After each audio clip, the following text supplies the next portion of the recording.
45 minutos de las 7 de la tarde, seguimos aquí en Puntos de Vista y queremos ya saludar a Sergio Carrón, un tereré con el coach, un día más. ¿Cómo te va, Sergio? Hola Fernanda, ¿cómo estás? ¿Y bien. Nuestro amigo Diego? Te cuento que va a recibir un reconocimiento de la organización Amnistía Internacional. No te conté antes para sorprenderte al aire. Bueno, qué bueno, gracias. Bueno, por su labor periodística. Felicidades para él. Claro que sí. Esperamos el festejo, ¿verdad? Después correspondiente con nosotros. Tiene que caer algo mínimo, ¿verdad?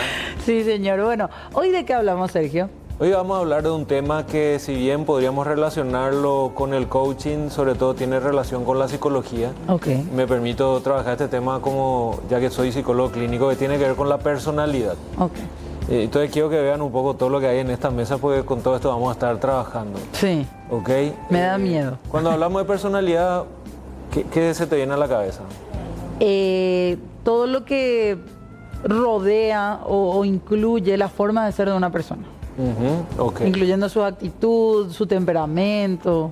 Creo que todo eso ya está dentro de lo que compone la personalidad de alguien. Ok, bien. La personalidad surge como palabra en el teatro griego. Por eso te invito a que agarres tu máscara. Ok. En realidad te traje un antifaz, ¿verdad? Sí. Sí, para... Pero vamos a hacer como que es una máscara. Ok, entonces vamos a ponernos, ¿verdad? ¿Y por qué en el teatro? En el teatro griego, porque la manera de representar en el teatro griego a los personajes era a través de una máscara. Sí. Por un lado, mucha gente dice, bueno, la máscara oculta tu personalidad o quién soy. O tu verdadera forma de ser. Pero en cambio en el teatro griego era la manera en que el público podía identificar quién vos eras. Porque vos te ponías la máscara del personaje que ibas a representar. Entonces la gente sabía, o sea, Sergio va a actuar de tal personaje, Fernanda va a actuar de tal personaje. Claro. Y además las máscaras tenían un dispositivo por el cual ampliaban el sonido de la voz. Claro. Por lo cual también se le denomina personare, para sonar. Entonces la máscara es quién yo soy, esto de alguna manera identifica quién yo soy, pero también me permite interactuar con el mundo. Eso es la máscara en el teatro griego que se vincula con la personalidad. Sí. ¿Estamos bien? Sí. ¿Qué máscara usaríamos o qué máscara usamos todos los días, verdad? ¿A qué te referís? ¿Qué mostramos todos los días? ¿Qué mostramos? Claro. Y por lo general no solemos mostrar del todo cómo podemos llegar a reaccionar, por ejemplo, ante cierta situación.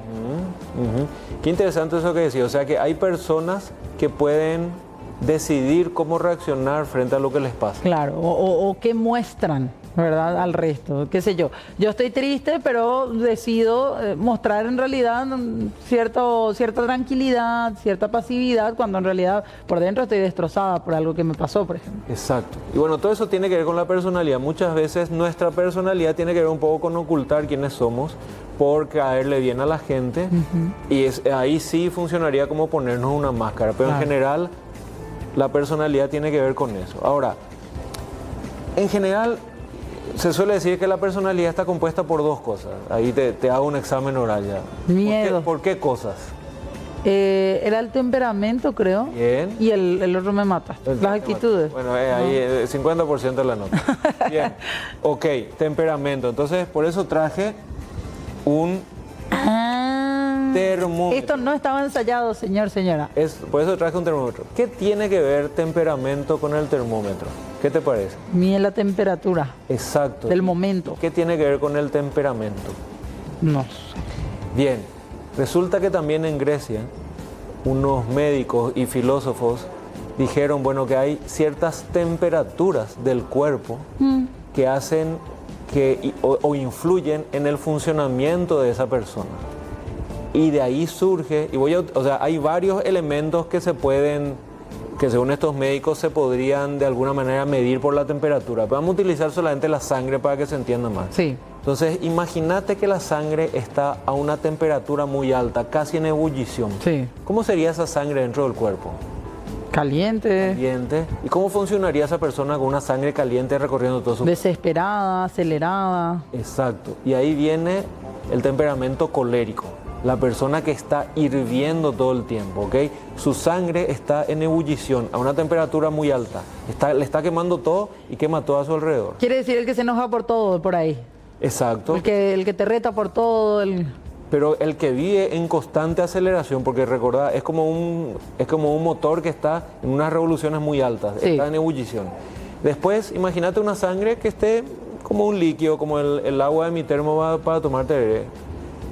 ¿Cómo sería, cómo podríamos llamar a esa? Pero estable, decís. Estable. No frío. Está a una temperatura normal, diríamos. Y esa es otra personalidad. Exacto, o sea, es otro temperamento. Otro temperamento, Es el perdón. temperamento sanguíneo. Es una sangre que fluye normal. Es líquida, no pasa nada y todo lo demás. Y después viene, imagínate que la sangre sea como una flema. Imagínate Espesa. una flema cuando estamos resfriados, la flema y todo lo Sí. demás. ¿Sí? Entonces ahí viene el temperamento flemático. Entonces imagínate, la sangre en ebullición hace que la persona esté acelerada. La sangre, diríamos, más líquida, el sanguíneo, es como que más estable. El flemático tiene una sangre que es como una flema, se mueve muy poco. Entonces, por ejemplo, el colérico le decía, hay un problema, ya saltó. Claro, El ya sanguíneo saltó, ya te retó, ya reaccionó de todo. explotó todo. El sanguíneo dice, bueno, espera, vamos a ver cómo resolvemos. Más analítico. El flemático, hay un problema. Y se queda ahí. No hace nada. No hace nada. O sea, o se mide mucho, se controla mucho, se coarta mucho, ¿ok? Y después, imagínate que sea como una miel, algo muy, muy espeso la sangre, Sí. ¿verdad? Como una melaza. Ahí aparece el melancólico. El melancólico casi no tiene capacidad de reacción. Peor que el flemático. Más que peor, diríamos, es otro temperamento. Su sangre está a otra temperatura y por lo tanto tiene otra manera de reaccionar, diríamos, o de ser. Porque el temperamento, ¿conoces la frase que dice la sangre no es agua? Sí. ¿Qué significa eso? Que siempre identificas a alguien que es sangre de tu sangre, por la forma de ser. Eso significa que hay algo en común entre nosotros. Sí. O sea, el temperamento, lo que tiene que ver con la temperatura de la sangre, es lo que se hereda.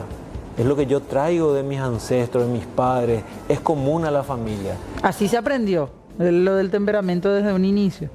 Como desde un inicio. Y por lo de los griegos. Digo. Exacto. Entonces ellos planteaban eso. Esta es la forma de ser de la persona y tiene que ver con la herencia que recibe. Familiar. Entonces la personalidad está compuesta en parte por la herencia que recibimos y eso tiene que ver con el temperamento. Sí. Y el temperamento tiene que ver con, de alguna manera, la temperatura de la sangre. Sí. Ahora, acá, ¿qué ven? ¿Qué hay acá? Una máquina de escribir. Una máquina de escribir, ¿ok? Esta máquina de escribir tiene una historia muy importante en mi vida porque es la máquina de escribir de mi abuelo que fue periodista en la Guerra del Chaco. Ah, mira. ¿Sí? Ok, él fue a la... Entonces, ¿qué pasa, por ejemplo, si yo hago esto? Empezabas a escribir. ¿Y qué pasó con la hoja que antes estaba en blanco? Ya tiene una marca, Una marca. ¿Y cómo se le llama eso en castellano? que es una escritura. Una escritura. O en las computadoras, cuando vos decís, tu texto no puede tener más de tantos que Ah, caracteres. caracteres. El carácter es la marca que el entorno nos genera por las experiencias que vamos recibiendo, ¿verdad? Y a eso se le llama carácter. Entonces la personalidad está compuesto por lo que heredamos, Sí. el temperamento que está en la sangre, y lo que el entorno nos marca, que es el carácter. Y esas dos cosas, lo heredado y lo adquirido, hace que nosotros seamos quienes somos. Claro. Y después esto tenemos que aplicarlo eventualmente también a cómo nos desarrollamos o cómo vamos siendo en una sociedad. Exacto. Pero sobre todo lo importante es que ambas cosas se pueden educar. Tanto lo heredado y sobre todo lo adquirido es algo que se puede educar. Y hoy en día, yo te diría, y me encantaría que después lo desarrollemos en otros programas, Sí. una de las grandes cosas que estamos perdiendo es nuestra personalidad individual. Y ahí le quiero pedir a la producción si podemos poner la frase. Ok. ¿Por qué? Porque nuestra personalidad es única, no es igual a ninguna, ¿sí? Pero, y como lo dice Harvey Keitel, que es un actor, el hecho de que seas una personalidad, alguien famoso, no significa que tengas personalidad. Y hoy en día tenemos mucho esfuerzo en mostrarnos en las redes para aparentar algo Claro. que en realidad no somos. Y ahí hay todo un trabajo de personalidad, por lo cual después hay un efecto de vacío interior, de ansiedad o de pánico, un montón de cosas, porque en realidad yo no estoy trabajando esta personalidad que es mía, que me hace único, no estoy identificando lo que tengo heredado, lo que tengo adquirido y cómo puedo potenciar mi personalidad. Sí. Entonces, la gran tarea de nuestro mundo actual es trabajar y desarrollar nuestra personalidad independientemente a lo que el entorno te diga que está de moda. Claro que sí, bueno, y es un tema sumamente interesante y me dejaste pensando en muchas cosas, Sergio, que después seguramente el martes vamos a estar ampliando, porque hay muchísimos casos de gente que se despersonaliza, decimos, forma un personaje completamente distinto, qué sé yo, en redes sociales más todavía hoy en día, cuando que en la realidad uno se va y le conoce y termina siendo totalmente otra cosa. Y ahí está. Y te cierro con algo. Sí. Esta máscara yo la puedo tener con cualquier persona, menos conmigo. Y ese es el gran drama de hoy, de nuestra humanidad de hoy. Hoy en día. Bueno, vamos a estar ampliando seguramente esto ya el martes que viene, ¿te parece? Sí mismo. Dale. Gracias, Sergio. Bueno, hacemos una última pausa y volvemos para el